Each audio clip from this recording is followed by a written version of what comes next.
it was actually, I believe, late 1986. There was a very famous UFO case, which was the Hiroshi sighting over Anchorage, Alaska, which is a very powerful story with a lot of evidence. And I got so interested. That's a good case. I got so interested in that. Yes. Go ahead. No, I was just going to say I got so interested that I decided I can't be on the sidelines anymore. So I remembered that phone number, and I called it, and a man named Robert Gribble answered the phone. And Robert Gribble was a retired Seattle firefighter, and he loved UFOs, and he created the National UFO Reporting Center. And, of course, eventually, when he got on in years, he passed the torch to our good friend of both of ours, Michael, is good old Peter Davenport. Yes, of course. Who's one of the most, great man, dedicated researcher at a level that it's hard for anybody to appreciate unless you've been around him and see how much work he does. Oh, yeah. Matter of fact, as you well know, James, I've been Peter Davenport's attorney for the National UFO Reporting Center for over 24 years now, and I cannot believe how hard this guy works. If you call the National UFO Reporting Center, more times than not, Peter Davenport will answer the phone. You're talking directly to the man when you're calling in a UFO sighting report, and they have his card with that famous UFO hotline, 206-702-3000. Isn't that correct? 722-3000. Oh, yes. Thanks for the correction. 206-722-3000 if you've got a UFO sighting out there. But his card is in every FAA tower across the United States with that hotline phone number, not just the law enforcement offices, but military and commercial, private towers, for the radar towers. And he gets calls from all over the place. I've got some interesting stories from over the many years with Peter. But, tell us then, since 1974, you became involved then with the National UFO Reporting Center. And tell us about the case that really, this one in Alaska that you're talking about. It might be a good idea to explain some of the details of that case. It's such a... Oh, I'd be happy to, Michael. I should also say, just to kind of tie up that one thread, is that at the time when I got involved with the National UFO Reporting Center, Peter Davenport was coming on board, about to take over, and Peter was the one. He was living in Seattle then, and he was kind of the driving force. He did a lot of the work organizing the meetings, getting the venues, getting speakers. He was here, there, and everywhere doing everything for MUFON in Washington State, which was basically headquartered in the Seattle area under Larry and Marilyn Childs. But getting back to how it developed from there, the particular case, Kenji Hiroshi was piloting a Cargo 747. As I recall, I think it was carrying wine into Anchorage, Alaska. And they were a good distance, yes. Of Bordeaux. It might have been Bordeaux, yes. Yeah. He was a good distance, they were a good distance out from Anchorage when they observed an enormous UFO. In other words, he even drew a picture later on where you could see he draws this tiny little airplane with his ballpoint pen, and then he created this huge disc-shaped image on a piece of paper to give you an idea of the scale, how his 747 aircraft was dwarfed by basically what could be described as like a flying city block. And it had smaller UFOs around it, He, of course, reported this, and this is where the story begins to get interesting, because at one point, the FAA radar confirmed that they had this thing on their scopes.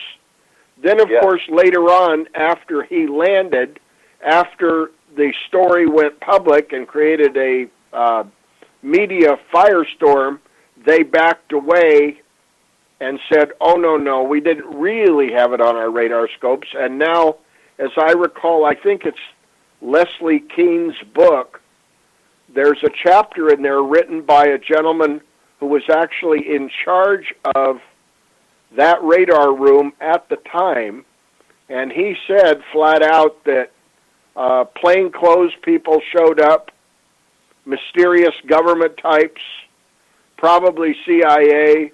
They seized all the tapes. They basically said, don't talk about this. They basically made it a national security matter. Poor Kenji Toroshi was grounded.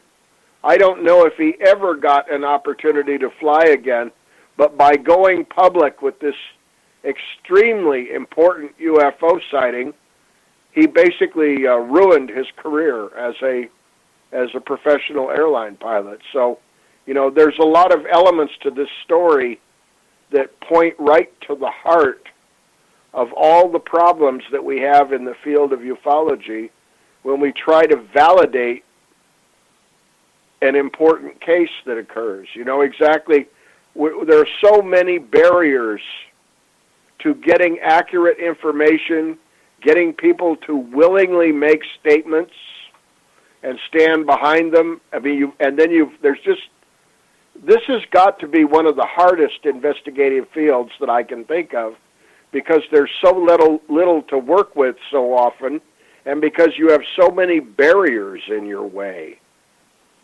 Yes, yeah, exactly. And matter of fact, James, I have a little bit of information regarding Mr. Terahuchi's case that I think you'll enjoy, because as you know also that I represent Dr. Richard Haynes and his organization that he just recently retired from, called NARCAP. And that that is the pilot reporting agency for commercial pilots, military pilots, people that want and need anonymity when they see these craft like this. Captain Terahuchi, at that point, it was before all these things were pretty popular with, pilot sightings.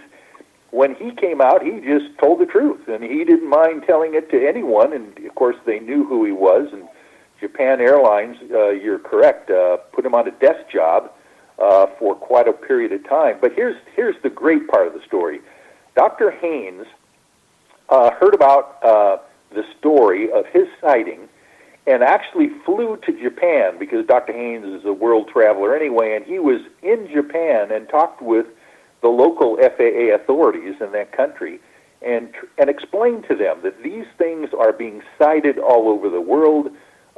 Captain Terahuchi did a wonderful job and probably was a very top-notch pilot to have to deal with this incredible sighting at the time.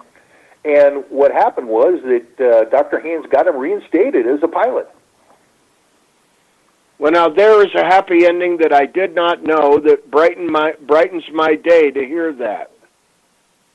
Yes, it's not very often that you get some redeeming value out of a case like that goes international, of course, and it didn't destroy his career in the long run because of another professional like Dr. Richard Haynes, who came to his rescue. Dr. Haynes, by the way, lives on Whidbey Island in Washington State now. So he's a local Northwest fellow himself, just like you guys are. Well, actually, I think it's many years ago now, but as I recall, one of the last major meetings in the Seattle area that Peter Davenport organized, as I recall, Dr. Haynes was the main speaker. Yeah, as a matter of fact, a little backstory there for you on Dr. Haynes. Of course, he was a career NASA scientist. working in, or actually heading up, the Human Factors Department at NASA during the Apollo and even the Mercury days, where they decided they needed to study what would happen to human beings if they sent them up into space in these small tin cans. And of course, they needed to find out with professional psychologists and like Dr. Haynes is, how will people react to space travel? He retired from there and actually got into the whole idea of ufology and those kinds of things. Has written many, many books, but I think the most interesting one that you'd find credible is he wrote the book called CE5, supposedly human-initiated contact with extraterrestrials, either craft or actual extraterrestrial beings. He's actually written that book himself as well. He's a very interesting fellow. And speaking of books, James, I would like to get into some of the details of your famous book that you are the author of regarding June Crane. If you could give us some stories about that. Well, I would love to. I'm always happy to talk about June. She's kind of like, well, I guess now I view her as a guardian angel. But I originally met her in 1993, and this, of course, is thanks to Joanne. Joanne is the person who first recommended me to get involved in lecturing on the subject of UFOs. And I, over time, of course, I realized that UFOs are one of the only subjects that will get grown men and young boys to come out together to a library to listen to a program for a couple hours. And I think at one time I had the highest attendance ratings. I've actually am probably lucky on a couple of occasions that the fire marshal didn't kick us out. I've had like over 100 people that show up at a library talk. It's amazing what happens when you broach the subject of UFOs. I think you were finally outdone by the live snake man, but other than that, you do hold the record, yes.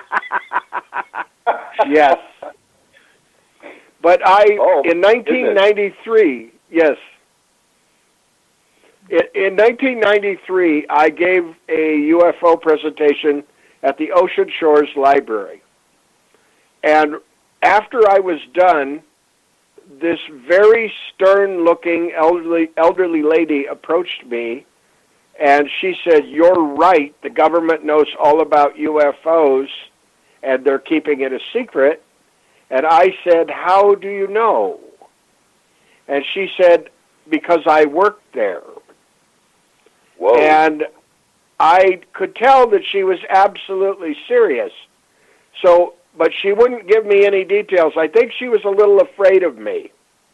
And she hadn't really made up her mind what to do with her story. And I think her cancer was in remission then. And it took her 4 years before she changed her mind, thankfully. But I gave her a business card, and in the interim, I found out that she was the stern elderly lady that everybody in town was afraid of. She was in Ocean Shores. She had even intimidated people who had known mafia connections. So she was the person you didn't want to mess with. But she had led the charity drive to get a brand new library built in Ocean Shores. She basically went to all these wealthy and powerful people and said, "You need to donate and build a library." And they did, a lovely library. Yes. So it took 4 years. Now we're up to 1997. And 1997 was an incredibly important year for ufology, if you think back on it. Okay, yes. First off, the 50th anniversary of the Roswell UFO crash. That figures into this story.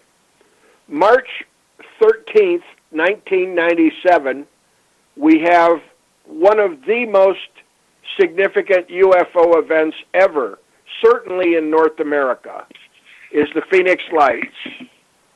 Exactly. And all of these circumstances